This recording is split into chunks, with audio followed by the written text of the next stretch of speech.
मंदसौर जिले के नाहरगढ़, बिल्लौद, शिवना नदी क्षेत्र में रेत माफियाओं द्वारा लगातार रेत खनन किया जा रहा है।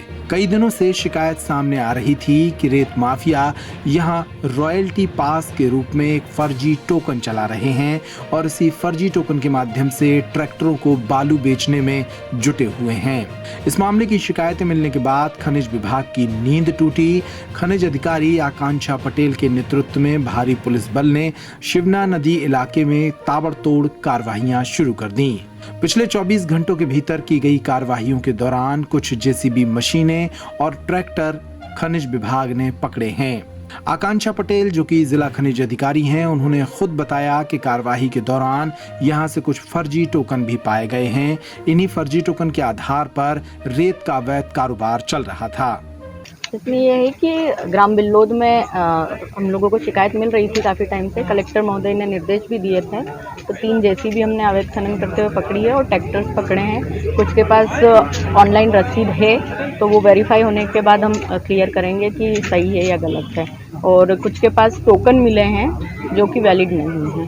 अब जो टोकन मिले हैं, जो किस तरीके से फर्जीवाड़ा जो बता रहे हैं, आरोप लगा रहे हैं, वो हम कलेक्टर महोदय के समक्ष प्रस्तुत करेंगे रिपोर्ट उसकी। उसके बाद आगामी कार्रवाई जो भी होगी वो साफ के यहाँ से। लोग आंदोलन की चेतावनी? नहीं, ऐसा कुछ भी नहीं।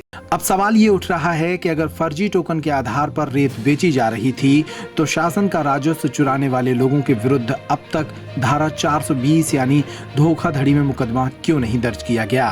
क्षेत्र के सरपंच ब्रजराज सिंह मंडलोई ने यही सवाल उठाया। मेरे अभी मैडम से, खनिज विभाग की मैडम से बात हुई, आकांक्षा पटेल से।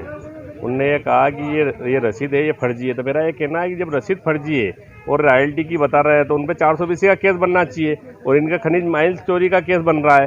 तो या तो वो फर्जी है या फर्जी है। ये कलेक्टर साहब और ये सब खनिज विभाग वाले ये निश्चित करें कि ये फर्जी रसीद है क्यों कट रही है, और कट रही है तो उन पर 420 केस क्यों नहीं बन रहे हैं, और जो काट रहे हैं उनके ऊपर पूरी कार्रवाई होना चाहिए, और कार्रवाई नहीं होती तो इनके लिए आंदोलन करेंगे। कहाँ से मतलब जो है रेत निकालने का काम चल रहा है, किस तरीके से कब? ये पूरी शिवना नदी को पूरा मतलब नदी में से पूरे जेसीबी से पूरी शिवना नदी को पूरी खोखली कर दी है, और ये कहाँ तक है और कैसे इनका खनिज का ठेका हुआ है ये सब किसी को जानकारी नहीं है।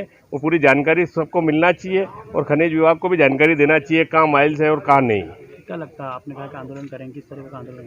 ये कि मतलब या तो ये रॉयल्टी बंद होना चाहिए और खनिज विभाग डायरेक्ट ऑनलाइन जो भी करना करे, और नहीं तो ठेकेदार के खिलाफ कार्रवाई करे कि ये 420 की रसीद कैसे काटे और रसीद प्रूफ है उसके हिसाब से कार्रवाई करे उन पर। इस मामले में पुलिस ने उन ट्रैक्टर संचालकों को भी पकड़ा है जिनके पास ये टोकन पाए गए हैं।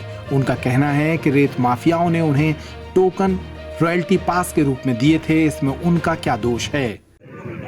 अर्जुन गुज्जर, नाहरगढ़। क्या चल रहा है, किस तरीके से? यहाँ राल्टी ट्रैक्टर ले गए थे हम नदी में, बराबर नहीं, उसके पहले राल्टी काट दी हमारी। और ये राल्टी पड़ी हमारे पास, और उसके बाद में वो उनसे बात करी अभी, वो बता रहे नहीं कि छोड़े कि नहीं छोड़े। क्या करें हमने, बताओ। 1100 रुपया अभी दे के आए हम। क्या मतलब फर्जी रसीद? फर्जी से और क्या है फिर? क्या चाहते हैं? क्या चाहता है? ये चाहता है हम तो राल्टी दो, ओपीटी दो, रेत ले जाओ, आगे दिक्कत नहीं। ओपीटी आई थी कौन, ओपीटी भी नहीं आ रही। ये सब कुछ बंद हो क्या करें? ये सब कुछ बंद हो क्या करें? नहीं बंद होगा तो हम भी घर ले जाएंगे, और क्या करेंगे। ये खड़ा रहेगा ट्रैक्टर, वाह भूखा मरिया करेंगे। चलेगा धंधो पानी सब अंती चल रही, और क्या चल रही है। ये ज़्यादा नहीं, 200 रुपये मिल जाए खर्चा पानी का, घर खर्चा चल जाए घणो। 1100। बहरहाल खबर यह है कि शिवना नदी के आसपास रेत माफिया सत्ता और राजनीति से जुड़े बड़े चेहरों के साथ साठगांठ कर दिन रात रेत का अवैध उत्खनन कर रहे हैं। इस मामले में लगातार शिकायतों के बाद फिलहाल ये कार्रवाई हुई है, लेकिन इस कार्रवाई में भी कई पक्ष और बिंदुओं को छोड़ा जा रहा है। मंदसौर से ललित शंकर धाकड़ की रिपोर्ट।